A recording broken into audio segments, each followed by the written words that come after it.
이제 바울이 공회에서 커다란 이제 소동이 일어났죠.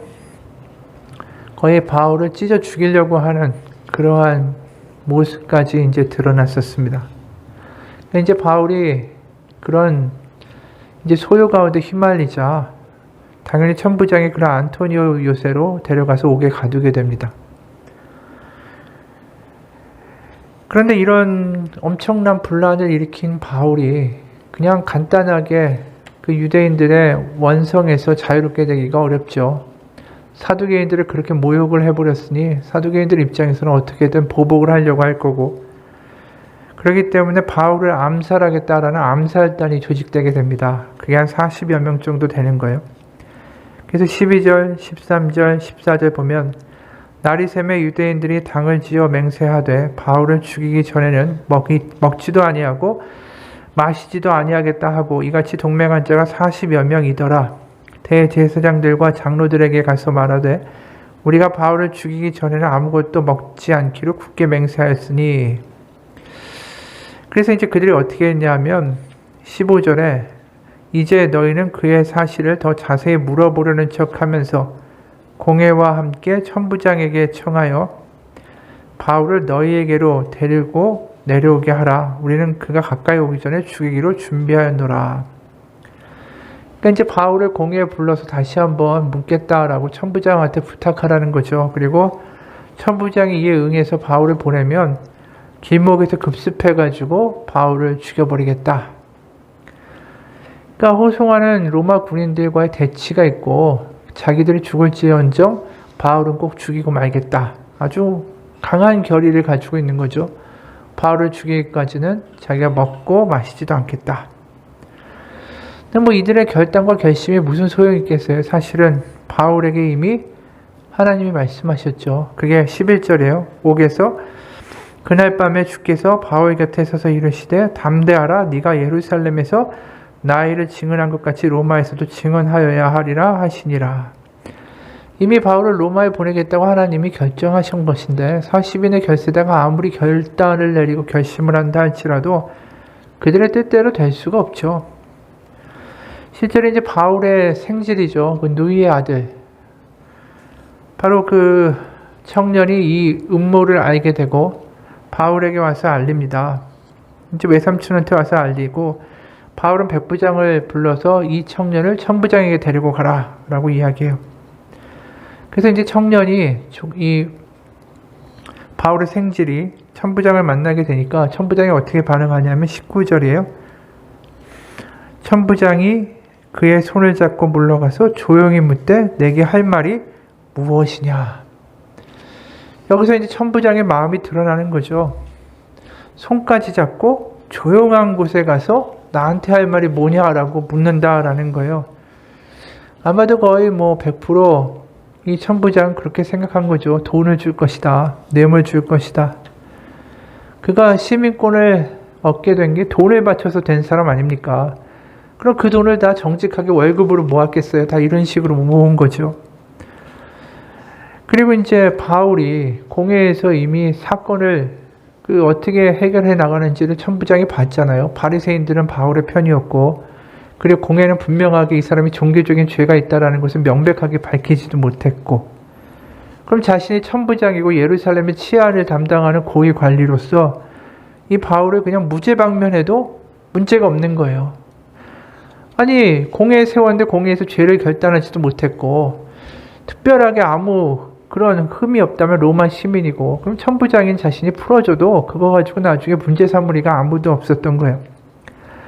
그랬기 때문에 바울의 생질이 조용히 와서 이제 찾아오니까 아하, 이게 지금 나한테 뇌물을 주고 게다가 또 로마 시민이라고 바울이 이야기하니까 이 사람이 좀 있는 집안이 아닐까. 태어나면서부터 로마 시민이라고 했으니까 더 그랬겠죠. 그러니까 이제 가문이 좀 있는 집이구나. 그러면서 돈을 바랬는데 청년이 갑자기 엉뚱한 이야기를 하는 거예요. 유대인 40여명의 결세에다가 바울을 죽이려고 한다. 공회로 가는 길에.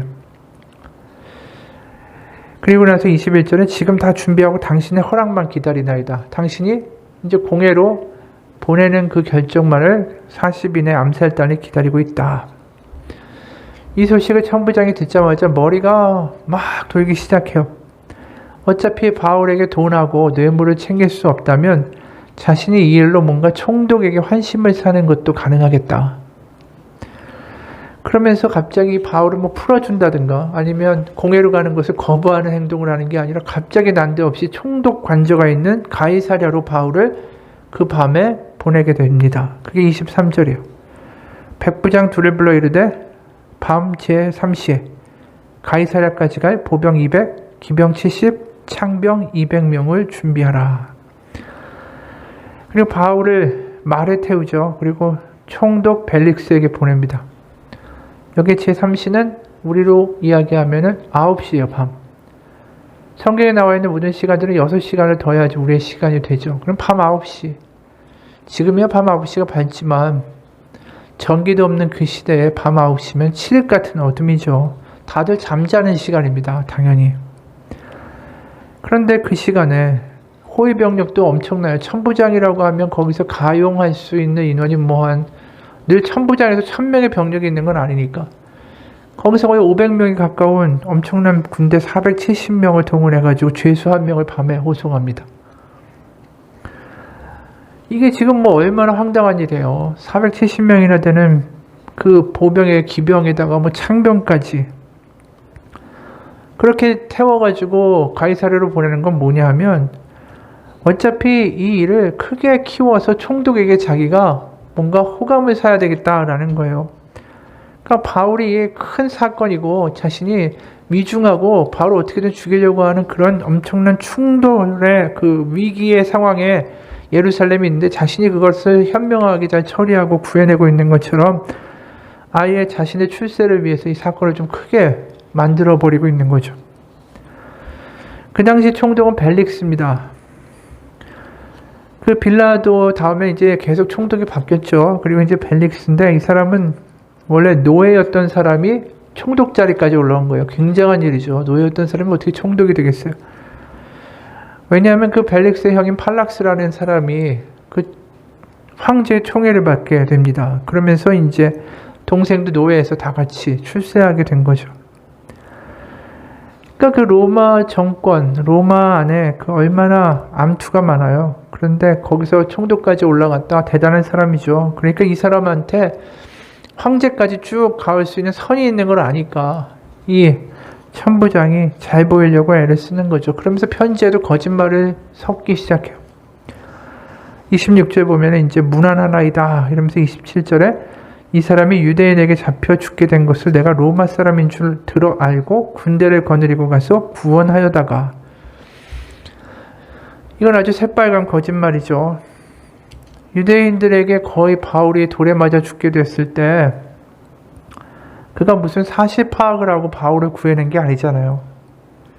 오히려 4000명의 그 반란군을 가지고 이제 어떻게 보면 모반을 획책했던 이집트 애굽에서 온 사람이 아닌가라고 생각하고 바울에게 묻지도 않고 그를 데려다가 그 쇠가 박힌 채찍질로 그를 고문하려고 했던 게 천부장의 일이었어요. 근데 이제 거꾸로 말하죠. 그가 거꾸로 먼저 바울이 로마 시민인 것을 알고 자신이 그를 구해냈다. 그러니까 자신이 로마 시민을 굉장히 보호하는 그런 지휘관인 것처럼 이제 진실을 바꾸죠. 원래의 진실은 로마 시민인 바울을 재판도 없이 그냥 채찍으로 쳐서 잘못하면 죽이려고 했던 사람인데 하여튼 사실은 이제 왜곡합니다. 그리고 또 거짓말을 해요. 28절에 보면 유대인들이 무슨 일로 그를 고발하는지 알고자 하여 그들의 공회로 데리고 갔더니 29절 고발하는 것이 그들의 율법 문제에 관한 것뿐이요 한 가지도 죽이거나 결박할 사유가 없음을 발견하였나이다. 그러나 이 사람을 해하려는 관계가 있다고 누가 내게 알려주기로 곧 당신께로 보내며 곧 고발하는 사람들도 당신 앞에서 그에 대하여 말하라 하였나이다 하였더라. 이 마지막에 보면 고발하는 사람들도 당신 앞에서 바울에 대해서 말하라고 자기가 말을 했다라고 이야기해요. 그러니까 여기에 보면 자신이 아직 말하라고 이야기도 안 했잖아요. 밤 9시에 갑자기 거의 500명 되는 로마 병사들을 챙겨가지고 가이사랴로 보내는 판에 언제 거기 반대파에 가서 당신들도 총독한테 가서 이야기하라고 할 수 있는 시간이 있었겠어요? 없죠. 밤 9시인데. 한마디로 자신의 모든 처리를 공평하게 하고, 그래서 예루살렘에서 어떤 종교적인 분쟁이나 소요가 일어나지 않도록 자기가 굉장히 잘 감독하고 컨트롤하고 있다. 이 이야기를 지금 하고 싶은 거예요, 한마디로. 보면 이 천부장이 얼마나 계산적인 사람인지 모르죠. 천부장의 계산이 있어요. 그리고 또 뭐가 있죠? 유대인 40명의 결사대의 계산이 있어요. 이렇게 해서 오게 되면 우리가 죽일 것이다. 다 계산을 하고 자신들의 유리하고 자신들의 머리를 가지고 다 세물해보고 하는 사람들이에요. 근데 우리가 이 장면을 보면 그게 다 의미가 없어요. 천부장이 머리를 굴리는 거, 그게 뭐가 의미가 있겠어요? 하나님의 계획은 이미 다 결정되어 있는데 네가 로마에서도 증언하여야 하리라. 그러니까 하나님의 계획이 이루어지는 모습을 우리가 보게 되면 이 장면에서 되게 놀라운 걸 발견하게 됩니다.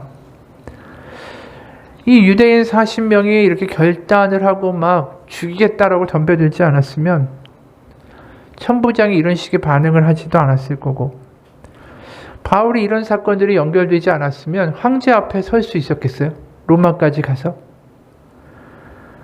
아무리 로마 시민이라고 해도 어떤 이 총독이나 이런 법적인 절차를 통해서야 황제 얼굴을 한번 보게 되는 거지. 로마 시민이 얼마나 많은데 로마까지 가서 그 황제를 만나는 그러한 일을 바울이 어떻게 하겠어요? 천부장이나 유대인 40명이나 다 자신들의 계획대로 움직였지만 결론은 다 하나님이 원하시는 대로 되는 거라는 것이죠. 그러니까 이들의 이기적인 계산이나 종교적인 열심이 결국 오히려 하나님의 계획을 이루는데 다 쓰임받고 있었다라는 것을 보게 돼요. 그러니까 우리가 여기서 보면서 뭘 보냐 하면 하나님 안에서의 선은 우리가 구별할 수 있는 게 아니에요. 지금으로 보면 바울이 감옥에 gat히고 또 뭐 가이사랴로 끌려가고 40명의 결세다가 죽이려고 하고 복음 전하면서 굉장히 핍박을 받는 것 같이 보이지만, 그래서 그게 우리의 눈으로 보면 이게 악한 일처럼 보이지만 하나님은 그 일들을 통해서 하나님의 선한 일을 이루어 가시고 계시다라는 거예요. 사실 우리가 보면 바울이 그 성전에서 소요로 인해서 안토니오 요새에 갇히고 천부장의 보호를 받게 되죠. 만약에 천부장이 이를 데려가서 감옥에 가두지 않았으면 아마 바울은 100% 죽었을 거예요. 아니 40인의 결세다가 로마 군인들하고 싸워가면서 죽이고자 했는데 그가 그냥 감옥에 갇혀있지 않았으면, 풀려났으면 100% 죽었을 겁니다. 예루살렘에서 가장 안전한 곳은 역으로 말하면 로마 군인들이 지키는 감옥이었어요. 그러니까 그 감옥이 어떻게 보면 우리가 보면 절대적으로 나쁜 것 같고 악한 것 같고 문제 있는 것 같고 하나님 안 계신 것 같지만 오히려 그런 것들을 통해서 하나님이 놀라운 상상을 초월하는 일을 하고 계시다라는 것이죠. 우리가 하나님을 믿는데 가장 중요한 건 뭐냐면 하나님을 합쳐서 하나님의 선을 이루실 수 있는 분이다라는 거예요. 우리가 눈앞에 보이는 게 지금 뭐 안 되는 것 같고 감옥에 갇힌 것 같고 뭔가 핍박당하는 것 같고 뭔가 안 되는 것 같아도 하나님은 그 사람들의 계획과 수단과 어려움들을 통해서 오히려 하나님의 선한 일을 이루시고 계시다. 이게 대표적인 게 어디에 나옵니까? 창세기의 요셉의 이야기죠. 요셉이 보면 얼마나 억울한 일이 많아요. 형제들한테 핍박을 당하죠. 모함당하죠. 죽을 고비를 넘기죠. 그나마 살았는데 노예로 팔리죠. 노예로 팔려서 보디발의 아내한테 또 뒤집어 써가지고 감옥으로 가죠. 얼마나 바닥으로 떨어져요. 점점점 바닥으로 떨어지잖아요. 밑이 보이지 않는 바닥까지 떨어지는 거예요. 그래서 거기서 그나마 떡 맡은 관원장들, 황제의 그 로마가 아니라 그 애굽의 파라오의 신하의 아주 고위직들을 만나게 되죠. 그리고 거기서 꿈의 해몽을 해주게 되고, 그래서 결국은 그 술 맡은 관원장이 기억을 해내는 거죠. 아, 나의 꿈을 해몽해 준 사람이 있습니다. 바로 파라오의 꿈도 해몽해 줄 수 있는 그런 능력을 가진 사람을 제가 압니다. 그러면서 요셉이 이제 파라오를 만나게 되는 거죠. 생각해 보세요. 만약에 요셉이 옥에 갇혀서 술 맡는 관원장, 떡 만드는 관원장을 만나지 않았으면 일개 히브리 노예가 어떻게 그 당시 천하를 호령하던 애굽이라는 강대한 제국의 파라오를 만날 수 있어요? 그러니까 파라오를 만나는 것 자체가 놀라운 일이에요. 그 일을 어떻게 하셨냐면 그가 감옥에까지 가게 됐을 때 그 일을 하나님은 하고 계셨다라는 것이죠. 그러니까 어떻게 보면 불행이고 악한 거예요. 그런데 그것을 하나님이 합쳐서 결국 하나님의 선을 이루시는 과정들을 우리는 창세기에서 보게 되죠. 아버지 야곱이 죽은 다음에 형제들이 와가지고 이런 얘기 하잖아요. 아버지 죽었지만 요셉아, 우리에게 보복하지 마. 우리가 했던 과거의 일에 대해서 잊어줬으면 좋겠어. 만약에 원한이 있다 우리가 종으로 살게. 뭐 이런 이야기를 할 때 창세기 50장 20절을 보면은 요셉이 이런 말을 해요. 당신들은 나를 해하려 하였으나 하나님은 그것을 선으로 바꾸사 오늘과 같이 많은 백성의 생명을 구원하게 하시려 하셨나니. 이게 나를 해하려 하였으나가 원어로 보면 라라는 히브리어로 되어 있어요. 당신들은 나에게 악하게 하였으나. 그러니까 악을 선으로 바꾸시는 게 하나님이라는 거예요. 그러니까 사람들의 악한 행동을 통해서도 하나님은 선을 이루실 수 있는 분이다라는 걸 요셉이 경험하고 고백한 거죠.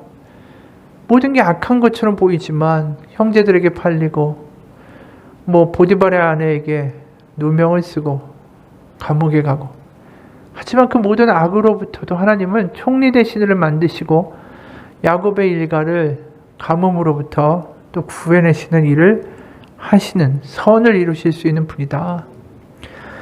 그 이야기를 하는 겁니다. 우리가 오늘 본문을 보면서 그런 생각이 들어요. 선악이라는 게 우리의 눈앞에서 바로 판단될 수 있는 일이 아니라는 거죠. 그렇기 때문에 창세기의 믿음이 그거예요. 우리가 시작이 뭐가 나오죠? 아담과 하와가 타락한 이유가 뭡니까? 선악과를 먹었기 때문이다. 그럼 선악과라는 게 그냥 하나님이 먹지 말라는 열매를 먹어서 그게 에덴 동산에서 추방되고 그들이 죽게 되는 이유이다. 그냥 이렇게 단순한 도식이 아니라 선악과를 애초에 먹은 이유가 뭡니까? 뱀이 꼬시는 거죠. 네가 선악을 구별할 수 있는 존재가 될까 봐 먹지 말라고 하신 것이다. 그러면 과연 사람이 선악을 판단할 수 있는가? 그 문제가 창세기에 굉장히 중요한 주제가 되는 거예요. 그래서 창세기 맨 마지막 50장에 나온 게 뭡니까?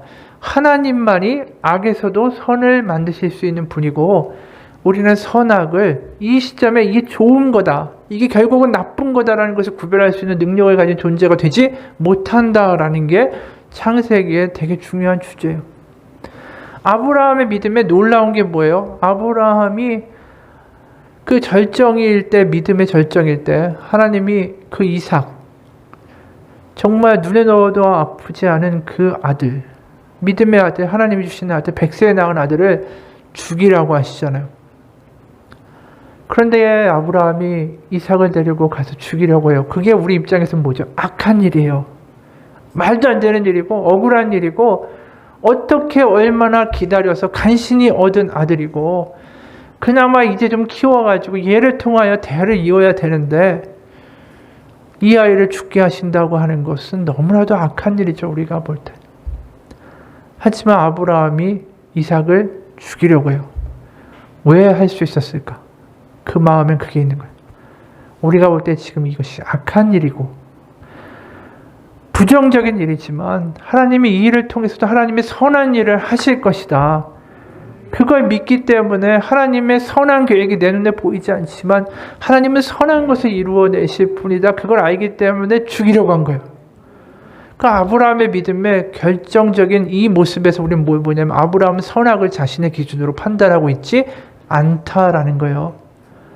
바로 선악과에서 아담과 하와가 실패한 가장 그 지점에서 아브라함은 놀라운 반전을 보여주고 있는 거죠. 그리고 거꾸로 뭐라고 이야기합니까? 요셉도 그걸 보여주는 거예요. 악한 것, 부정적인 것이지만 하나님은 그걸 통해 선을 이루실 수 있는, 선악을 아실 수 있는 분은 오직 하나님뿐이시다. 그럼 그거에 가장 반대되는 인물이 누굴까요? 야곱이에요. 야곱은 자신이 바로 눈앞에 보이는 것으로 바로 선악을 구별해서 얼마나 속임수를 잘 쓰고 머리가 잘 돌아가는지 모르죠. 자신이 볼 때 이게 좀 아니다 싶으면 바로 속일 수 있는 마음이 있던 사람이에요. 그러다 보니까 자신이 형 장자권도 뺐죠. 자기가 원하는 거 지금 어떻게든 얻으려고 하다가 결국은 나중에 어떤 일까지 당합니까? 그 라헬과 레아, 결국 그 중에 하나 라헬만 얻으려고 했다가 레아까지도 해서 종살이를 20년 넘게 하는 그런 일까지도 있었어요. 왜? 다 자기가 탐나는 것만 바라고 어떻게든 그걸 얻으려고 살던 인생이니까. 그러니까 보기에 탐나는 거는 뭐든지 가지려고 했던 게 누구라고요? 야곱이잖아요. 그러면 우리가 창세기에서 하와가 그 사탄, 뱀의 유혹에 빠질 때 뭐라고 되어 있는지 한번 볼까요? 거기에 하와가 그 뱀의 유혹에 빠질 때 6절에 보면 창세기 3장 6절 여자가 그 나무를 본즉 먹음직도 하고 보암직도 하고 지혜롭게 할 만큼 탐스럽기도 한 나무인지라. 그러니까 보암직하고 먹기 좋을 것 같고 탐스럽고 자신이 볼 때 좋은 거라는 거예요. 이게 선이라는 거예요. 그래서 그걸 그대로 내가 선이니까 내가 취한다. 이게 바로 야곱의 사고방식이었던 거죠. 그렇게 살던 야곱이 어떤 고백을 하냐면 창세기 47장 9절 보면 창세기 47장 9절 보면 자신이 보기에 선한 것이라고 생각했던 것을 일생 쫓아다닌 인생의 결론을 이렇게 얘기하는 거예요. 이게 파라오 앞에서 이제 야곱이 쓰게 됩니다. 창세기 47장 9절 야곱이 바로에게 아뢰되 내 나그네의 길의 세월이 130년이니이다. 내 나이가 얼마 못되니 우리 조상의 나그네 길의 연조에 미치지 못하나 험악한 세월을 보냈나이다. 이 험악하다는 단어가 히브리어로 라아예요. 아까 얘기했잖아요. 악하다, 해하다. 이 라, 나쁘다라는, 악하다라는 기준이 여기서 나오는 거예요. 자신의 인생이 라, 악한 것으로만 찾습니다. 왜? 내가 보기에 선한 것을 취하고 따랐던 인생이었기 때문에 결국 그 인생이 결국 라, 악한 것으로 마무리가 되었습니다. 이렇게 고백하는 거예요. 우리가 보기에 좋은 게 아니에요. 내가 기뻐하는 것이 정말로 기뻐해야만 하는 일일까? 아닐 수 있다라는 것이죠. 그게 누가복음에도 나오잖아요. 누가복음 12장에 보면 우리 몇 번씩이나 얘기했던 부자의 비유가 나오죠. 누가복음 12장 16절부터 또 비유로 그들에게 말씀하여 이르시되 한 부자가 그 밭에 소출이 풍성하매 심중에 생각하여 이르되 내가 곡식을 쌓아둘 곳이 없으니 어찌할까 하고 또 이르되 내가 이렇게 하리라 내 곡간을 헐고 더 크게 짓고 내 모든 곡식과 물건을 거기 쌓아두리라. 또 내가 내 영혼에게 이르되 영혼아 여러 해 쓸 물건을 많이 쌓아두었으니 평안히 쉬고 먹고 마시고 즐거워하자 하리라 하되 자신에게 되게 기쁜 일이라는 거예요. 즐거운 일, 기쁜 일, 선한 일, 좋은 일이라는 거죠. 창고에 가득 찬 곡식을 보면서. 그런데 20절에 하나님은 이르시되 어리석은 자여 오늘 밤에 네 영혼을 도로 찾으리니 그러면 내 준비한 것이 누구의 것이 되겠느냐 하셨으니 자기를 위해 재물을 쌓아두고 하나님께 대하여 부여하지 못한 자가 이와 같으리라. 부자에게는 기쁜 일, 정말 좋아할 일, 그 일이 이루어졌지만 자신에게 그게 선이지만 하나님이 볼 때는 한심한 일이었다라는 거예요. 네가 지금 기뻐할 일이 아니야. 네가 좋아할 일이 아니란다. 결국은 자신의 영혼 하나 구원하지 못하는 재물을 쌓아놓고 기뻐한 것이 얼마나 나중에 후회가 되겠어요. 결국 자신이 좋아하는 선을 이루려고 곡식을 쌓아두다가 결국 하나님 앞에는 빈털터리가 돼서 빈손으로 서게 되는 최악의 결과가 나타나게 되는 거죠. 선과 악은 우리가 구별할 수 있는 게 아니에요. 하나님이 하실 수 있는 거지.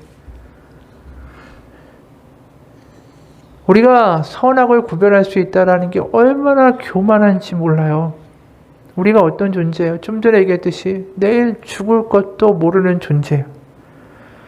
사진 작가인 윤광준 씨라는 분이 제주 만장굴의 정구관을 탐색한 적이 있대요. 이 만장굴은 유네스코에 나오는 세계문화유산인데 규모도 크고 경관도 아름답고 그 길이가 지하로만 10km가 넘어요. 그러니까 일부 구간만 사람들이 들어갈 수 있는데 이 탐사대만 이제 전 구간을 가도록 허가를 받은 거예요. 당연히 그 굴에 대해서 아는 수가 없죠. 처음 가보는 건데.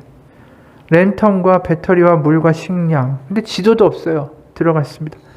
출구가 있을 거다라는 어떤 생각을 가지고 간 거죠. 처음에는 막 농담도 하고 유쾌하게 이야기하면서 걸어갔대요. 근데 한 줄의 빛도 보이질 않는 거예요.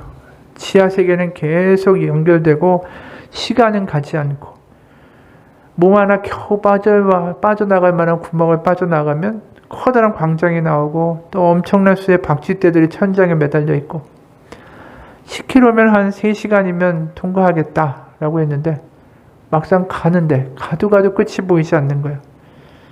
어둠이 공포로 변하기 시작했어요. 그래서 누군가 중얼거렸어요. 혹시 우리가 길을 잘못 든 건 아닐까? 마음속에 있던 공포를 입으로 토해낸 거죠. 그 말에 순식간에 분위기가 술렁거리기 시작했어요. 온 길을 되돌아가는 것이 어떨까? 그런 의견도 나오고 내분이 일어나고 서로 원망하고 고성이 오가고 왜 이 길로 왔냐고 저 길로 가야 되는데 그래서 치고받고 하는 싸움마저 일어나려고 할 때 결국 토론을 벌이다가 결국은 그래 끝까지 가자. 동굴에 출구가 있다라는 그 말을 믿고 가보자. 그리고 다시 갔어요. 근데 계속 너무나도 불안한 거예요. 누구도 말을 못 꺼내는 겁니다. 우리가 제대로 가고 있는 걸까? 출구가 있다는 말은 사실일까? 그러다가 얼마쯤 걸었는데 누군가 소리쳤어요. 끝이 보인다. 빛이다. 동굴에 빠져나와서 누구라고 할 것 없이 모두 다 땅에 무릎을 꿇고 자신들이 살아난 거를 너무나도 고마워했다라는 거죠. 인간이 이런 존재. 우리가 무슨 잘나고 우리가 뭘 알고 우리가 어떻게 뭐를 판단한다고 말할 수 있는 존재들인가. 그냥 주님의 말씀과 그 빛에 따라 하루하루 살아가는 게 우리가 할 수 있는 일이지. 그렇죠? 그 말씀이 뭡니까? 로마서 8장 28절이에요. 찾아볼까요? 로마서 8장 28절. 우리가 알거니와 하나님을 사랑하는 자, 곧 그의 뜻대로 부르심을 입은 자들에게는 모든 것이 합력하여 선을 이루느니라. 어떤 일이든 하나님 가운데 결국 우리의 끝은 선이다. 그게 누구에게 주어진 특권입니까? 하나님의 부르심을 입은 자들에게. 우리가 하나님 안에서 살고 하나님을 믿고 하나님을 의지한다면 지금의 보이는 일이 때로는 어두운 것 같고 악인 것 같고 뭔가 안 풀리는 것 같아도 그걸 통하여 하나님의 선을 이루실 것을 믿고 살아가는 것. 그게 믿음이라는 거죠.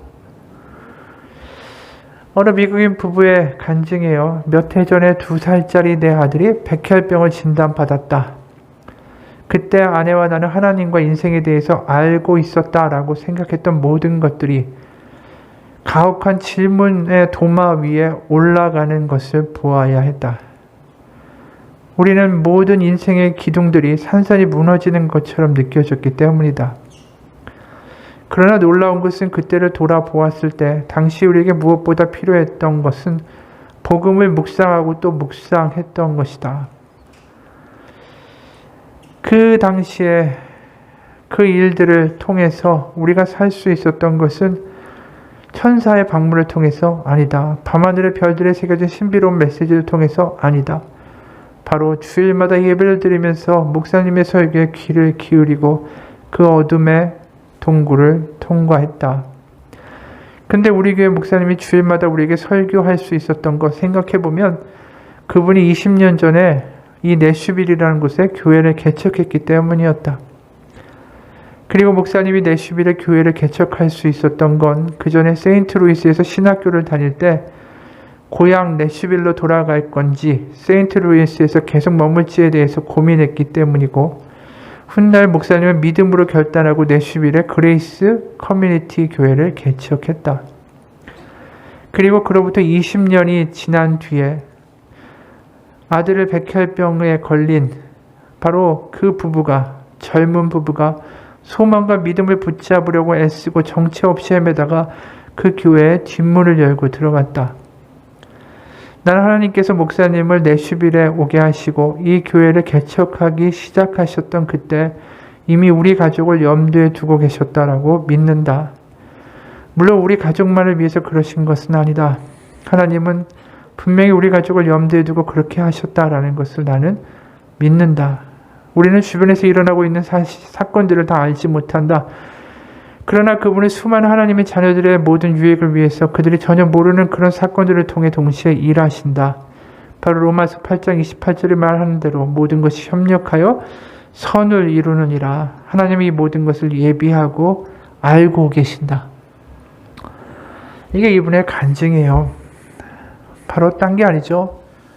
하나님을 믿고 하나님 안에 거하는 자는 그들에게 일어나는 일들이 모두 우연은 없다라는 거예요. 우리의 삶 가운데 살다 보면 믿고 있는데도 어려운 일들을 부딪힐 때가 있습니다. 그 일들이 우리가 볼 때는 부정적이고 때로는 안타까운 일이고 이해가 안 가는 일이지만 그 일들을 통해서 하나님은 분명히 하나님의 선을 이루실 것을 믿고 가기 원합니다. 그 믿음은 반드시 우리 가운데 하나님의 그 선이 이루어지는 날, 하나님의 영광이 드러나는 날, 나중에 이해하게 되는 날이 올 거야. 하나님의 뜻과 계획이 이것이었구나. 우리가 그때까지 믿음으로 가지고 살아가는 우리의 삶이 되기를 주님의 이름으로 축원합니다. 우리 같이 기도합시다.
모든 것을 합쳐서 선을 이루신 하나님을 믿고 우리는 나아갑니다.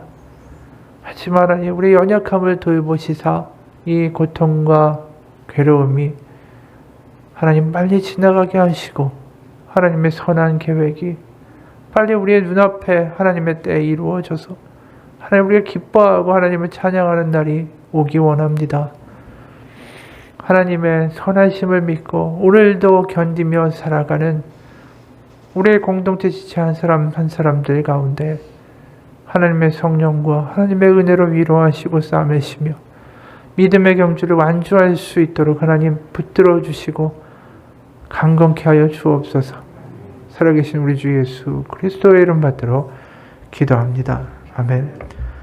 하늘에 계신 우리 아버지